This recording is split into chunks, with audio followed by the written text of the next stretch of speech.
The season's over.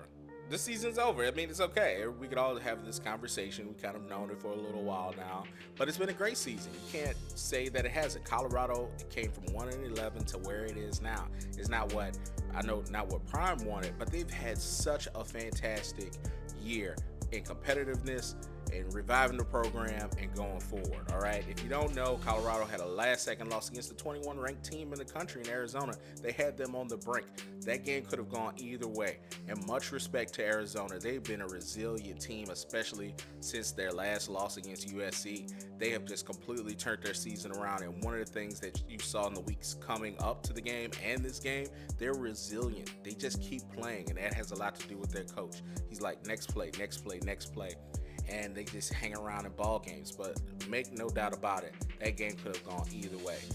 Mata misses a kick at the end. There's some penalties, an unsportsmanlike penalty. This is unfortunate.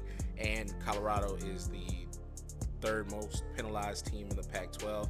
All of those things could have contributed to the loss. But I want to give much respect again to Arizona. They just kept playing. And there's a reason why they're the nationally ranked team. Now, a nationally ranked team. Now, they didn't expect to be in a dogfight like that, I'm sure, but they kept playing. With that being said, I am so proud of the Colorado offensive side. They really went out of their way to protect Shedeur. It was way better. They changed. They moved him in the pocket. They moved the plays. They gave him quick screens. They gave him more RPOs, more run pass options to hold those defensive linemen. They ran the ball a whole lot more. And when he did get hit, it wasn't every series. It wasn't every other play. He knew it was coming. He kind of those that you're gonna be hit as a quarterback at times, and that was the game any quarterback could ask for. Just give me an opportunity to throw the ball, give me an opportunity to stay upright.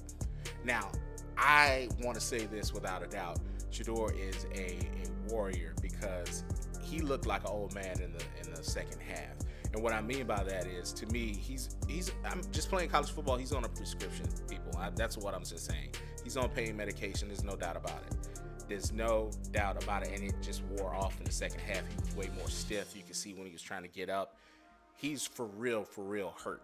And that was a part of college football. On the back end of the season in these games, you've played so many games, you've taken so many hits, especially him, that it just wears on your body. But throughout the past few weeks, he's been facing really tough pass rushers, and he's been in the dirt. That shit hurts. But he's been competing and put Colorado in a position to win the game. Sometimes you just don't win it. But I'm going to break down the whole game. First full quarter. Damn you, Pac-12, putting it on the Pac-12 network. Got to pay these prices just to watch the game. No, sir. I watched it through other means. But okay. I just want to say Shedeur did a great job using his legs in the first half with his first touchdown. Then he dropped it in the bucket for Jimmy Horn. It just really shows what he can actually do. Then he hit 10,000 yards career-wise in college football, and now he's 100 and something yards away from the Colorado single season passing record. Really impressive. Super impressive. Now, the game really looked good for the Buffaloes. I mean, almost going in halftime, I really thought they were going to win this game in really about 10 to 14 points if they stayed on that kind of path. But again, Arizona was super resilient. They ended up making key stops before the first half, and I thought it would be more throws because the Arizona DBs were not ball hawks. They didn't have an interception. They had one interception coming into the game, and they tackle better than they cover. So I thought that Colorado would keep the pressure on, but they made some adjustments. So let me just go over my notes. The Arizona quarterback, they really have a chance to work with him. He's young, he can make throws, but they definitely frustrated him when he goes against more athletic corners, as Colorado has athletic DBs. So he really seemed off. He wasn't really hitting receivers. He reminded me of the TCU quarterback, I believe Chandler Morris. He's a bit undersized, so he depends a lot on timing. And with timing, it means a whole lot more for smaller quarterbacks, all right? But he came on. Once he got through the game, he started to make way better throws. So it wasn't too big for the moment. But if they threw off your timing without adjustment, he was going to play like that the whole game. But again, Arizona played a hell of a ball game. Now the penalties, again, I just really, really wish I want to see them play how I want to see Colorado play without the penalties and see how the game will progress, to see if they would win a game. Prime always talks about we don't know how to win. It's can you win is the reason why you're not winning because of the penalties. They were up 14-7. They had stopped the Wildcats on third down, but it was a roughing the passer.